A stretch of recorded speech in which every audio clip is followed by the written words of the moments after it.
The whole idea was to keep working, and then come up with a solution. It's like you draw a line which is longer than the other line. So the other line becomes smaller on its own. This is what I would like to tell all people, all women, anyone who's stuck and say that, okay, what will I do now? There is a lot to do.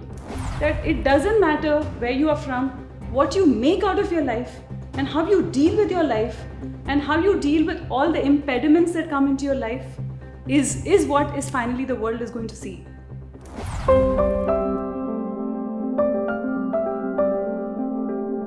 Hi, this is Manju Ramanan and I'm the editor of Flimfare in the Middle East. It started out about 21 years ago when I have just finished my MPhil with literature and my father passed away in the year 2000. And the next day of his death, and I'm an only child, on the 25th of August, which is exactly this month, my father passed away 21 years ago. And the next day of his death, I get a call from the Times of India, Ahmedabad. I'm in Baroda. And I get a call from the Times of India, Ahmedabad, to come for an interview.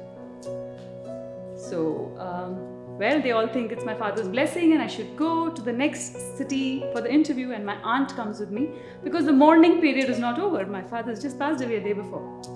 So my aunt comes with me and we go for the interview. We go to the Times of India office, the next city. And it's not as convenient as it is today. And there was no much of Google and all if you go back. We were not very tech savvy. The smartphones are still not entered or invaded our lives. We're talking about a time when we actually used phone calls and probably emails were also just coming in. So we've gone there and waited, and there's no one to interview me.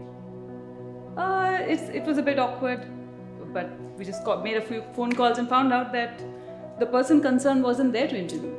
Come back fuming, angry, upset. Also the fact that it was a tough time for us at that particular time. We come back again. 3-4 days later, another phone call comes from the Times of India telling me that, we're sorry that it happened. Can you come back again? And by that time, I didn't want to do journalism. I was doing literature. I always felt, literature is high art. Journalism is for the masses and I'll do so. And you know what? God looks at you and says, that one needs to be fixed. And that's what happened to me.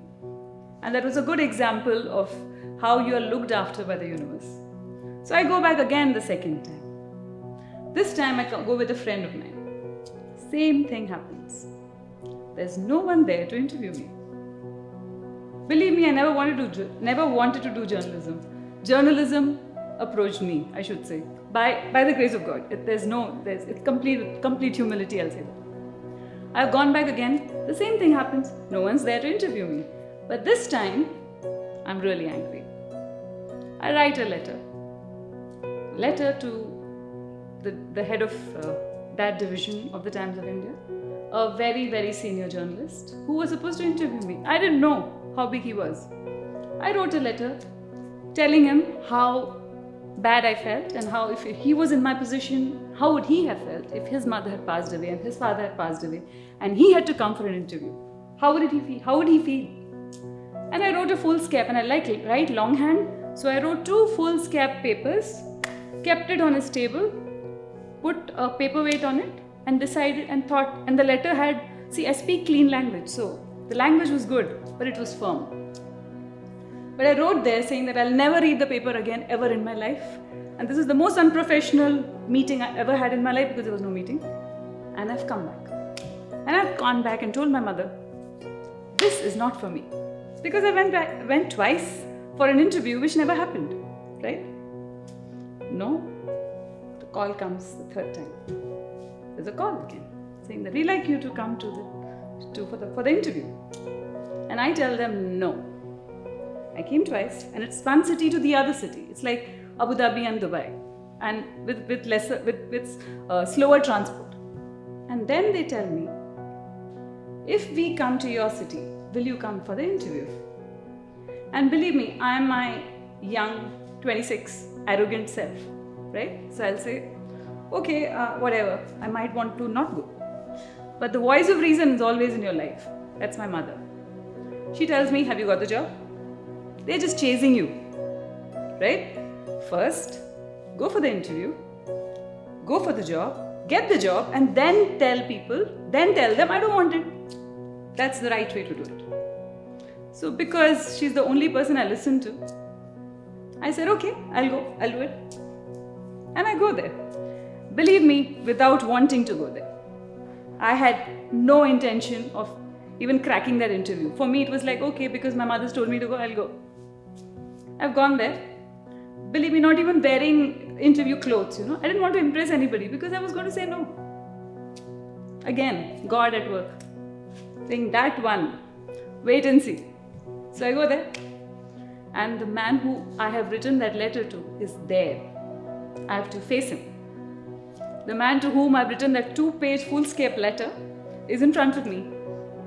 And he looks at me and says, I'm sorry. And when he said, I'm sorry, I sat there. I said, okay.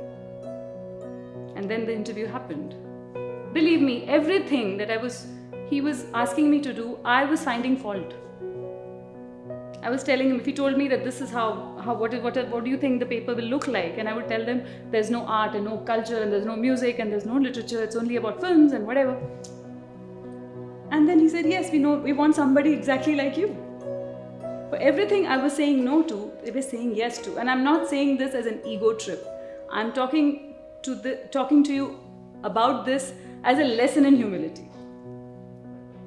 And then suddenly I was happily going to say no, and then they asked me to go and sign my papers and get my job. And suddenly they've offered me this job. And now, like what my mother said, choose. Do you want it or not now? And I chose.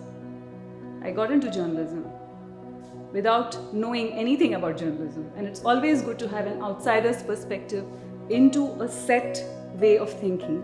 And that is why today, with 21 years back, and a guru, the man who actually pointed in front of me, stood there and said, go left, that is where you have to go.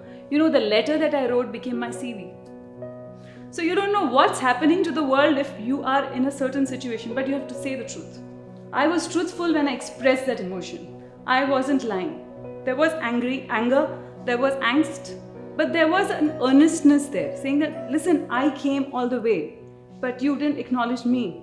And he accepted it. And that man, Mr. King Shuknag, I'll take his name, he had the grace to look beyond anger in that letter. He had the grace to see the anger.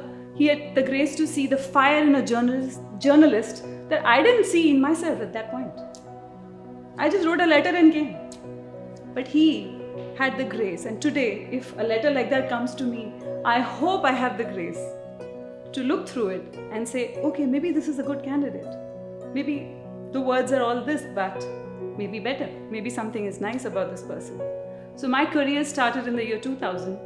Despite doing literature, and I used to teach in university, it suddenly took a turn into journalism in this way. And I worked for Film Femina there. After the Times of India, I moved to Femina, where I met very interesting women, including P.T. Usha. I went to her hometown to interview her. And she wears golden pile that is gifted to her by her mother-in-law.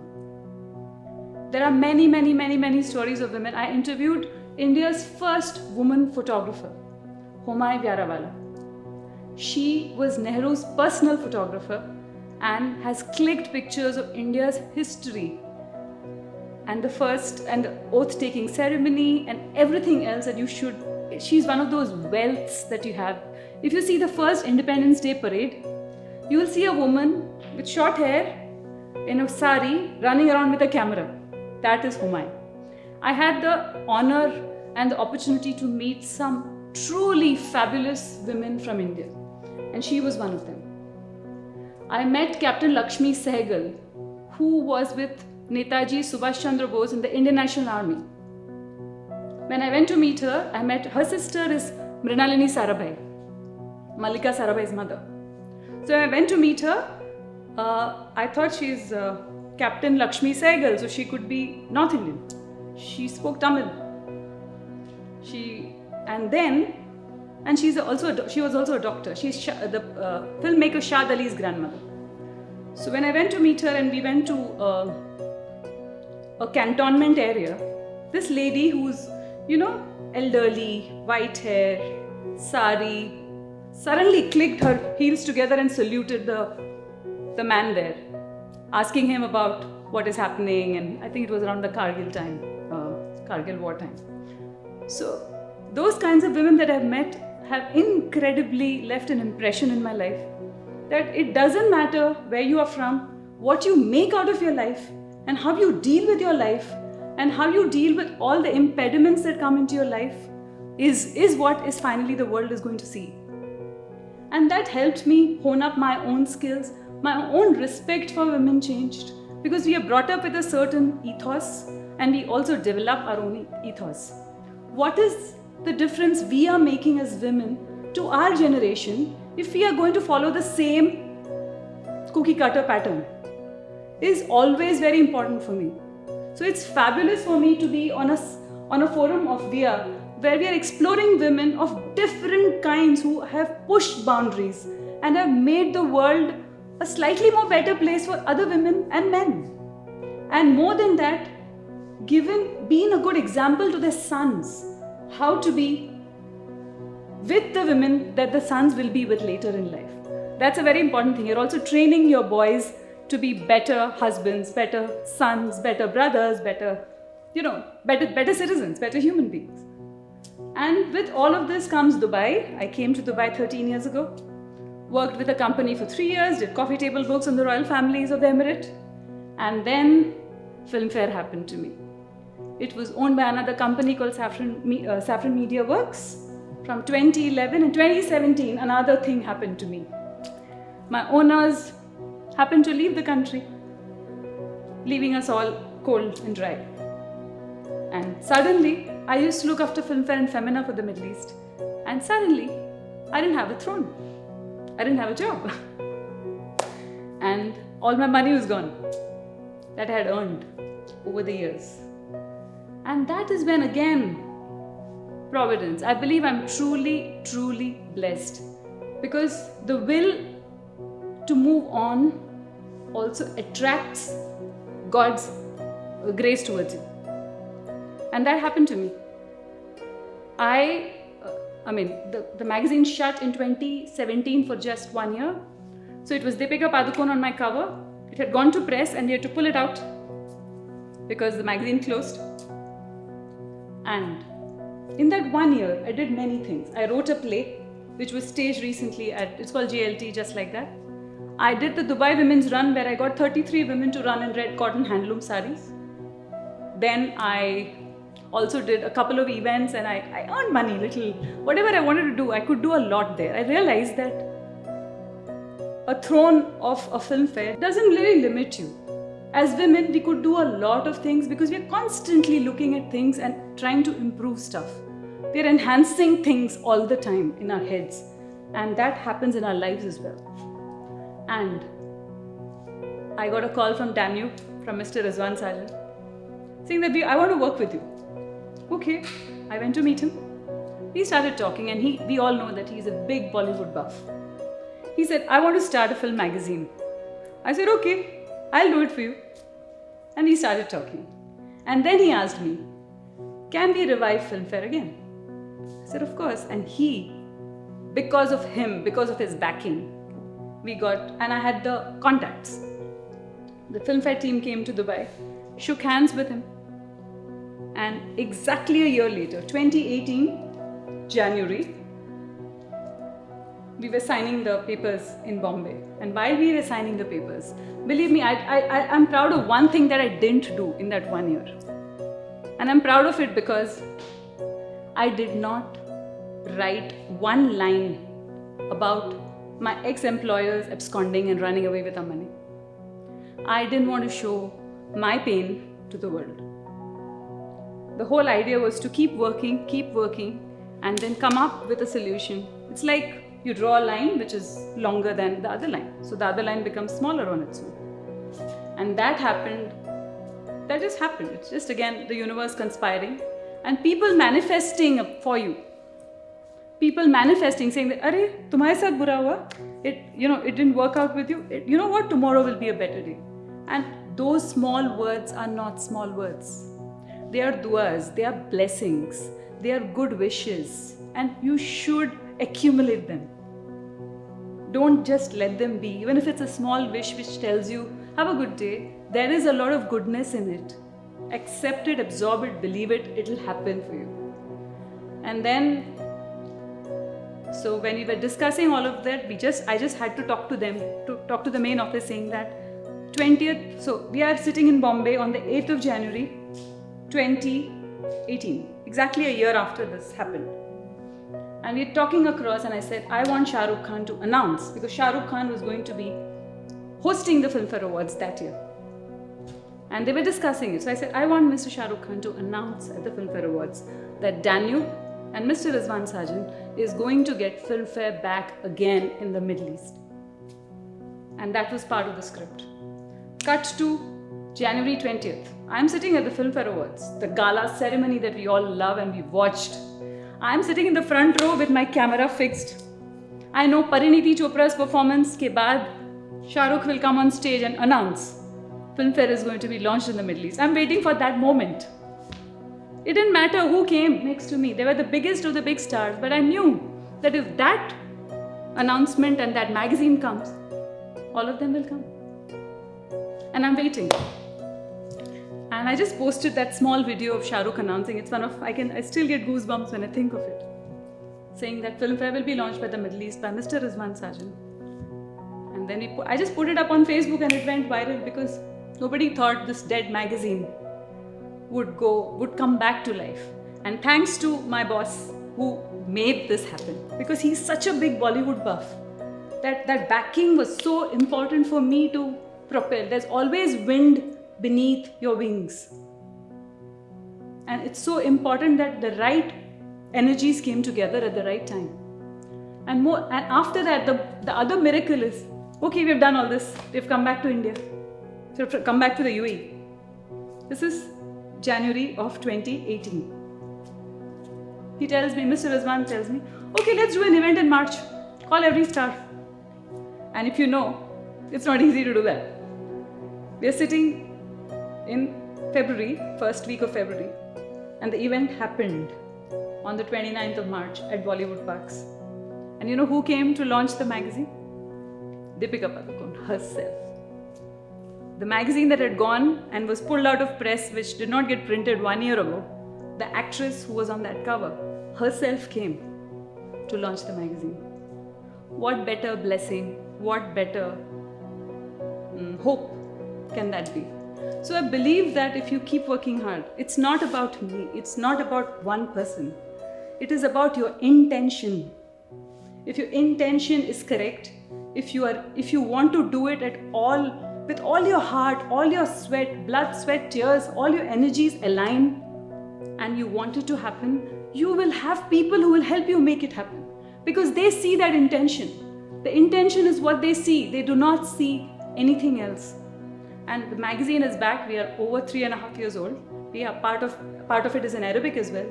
What better can I have? What better blessing can it be? So this is what I would like to tell all people, all women, anyone who's stuck and say that, okay, what will I do now? There is a lot to do. Never let your courage go down. I used to listen to this song in loop, and I said this when the magazine was launched. I said it. I always used to listen to Shafqat Amanat Ali's Ye Hausla, which I used to listen to it in loop. Like in a day, I would listen to it probably 50 times. Because that kept me going. It says, Ye Hausla kaise jhuke, ye arzu kaise ruke. Which means it talks about your courage, it talks about your inner compass that you cannot let it down. You have to do something about it. For all those of you who want to take up journalism and think that it's a glamorous career, it's not. And it shouldn't be the reason to do journalism. Because it looks very nice when you stand in front of the camera with a mic in your hand and talk to people. But there's a lot of work that goes behind it. There's a lot of stories that you need to tell. There are a lot of people you need to meet. There are a lot of people you need to be inspired by to inspire others. So the motivation behind taking up journalism should not be glamour so much as telling stories and making a difference to the world. With WEA Talks, there'll be more of this that we are going to see with women who are going to tell us inspiring stories. And WEA Talks has been a very good platform for us to also come and speak to us about our experiences as women and share stories basically, and share stories and get inspired by each other and come back with new and more better stories all the time. And thank you very much for making me part of it. Log on to their website, follow them. There's a lot of more inspiring stories. I've heard a lot here. I'm sure there's more to come.